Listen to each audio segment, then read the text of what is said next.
Qui a assassiné Alino Faso? Comment Alino Faso a perdu la vie? Le procureur de la République d'Abidjan, de Côte d'Ivoire, pardon, Kone Brahma, s'exprime pour la première fois en monovision sur une chaîne de télévision ivoirienne. Il va vous expliquer qu'est-ce qui s'est passé et puis nous allons parler.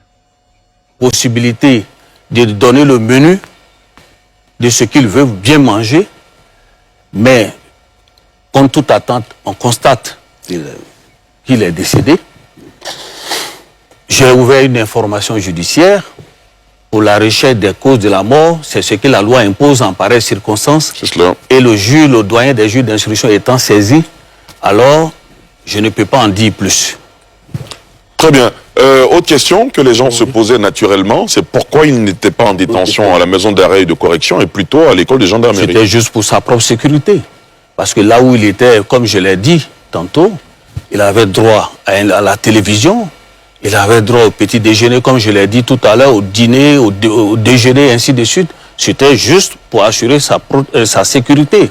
Voilà, véritablement. Donc il n'a pas été torturé. Comment? Non. Je dis, d'aucuns parlent de torture à l'école de gendarmerie. Non, ça n'engage que cela. Sinon, l'enquête est assez claire là-dessus. Voilà. Frères et sœurs, vous venez d'écouter le procureur de la République d'Abidjan. Le procureur nous dit que Alino Faso était bien traité, qu'il a été mis à l'école de gendarmerie à cause de sa sécurité. Mais s'il a été mis là-bas à cause de sa sécurité, mais qu'est-ce qui a fait que il a perdu la vie? Ça veut dire qu'il y a eu une défaillance dans la sécurité. Primo. Deuxièmement, il ne répond pas à la question. Il nous dit que Alino Faso prenait le petit déjeuner, le déjeuner et le dîner. On lui pose la question. Dans quelles circonstances? Comment Alino Faso a perdu la vie? Voilà ce que le procureur de M. Ouattara nous sert. Petit déjeuner, déjeuner et dîner. Ils l'ont trouvé mort. Voilà ce qu'il peut nous dire. C'est quand même désastreux. C'est quand même triste de voir que la mort d'une personne qui plus est a été kidnappée dans les conditions que l'on connaît. Par le fait même de ce procureur, par des barbouzes.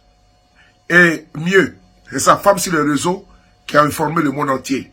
Aujourd'hui, on nous parle de petits déjeuners, de déjeuners et de dîners. Et qu'il était bien traité. Malheureusement, un matin, ils l'ont trouvé mort. Justice pour Alino Faso.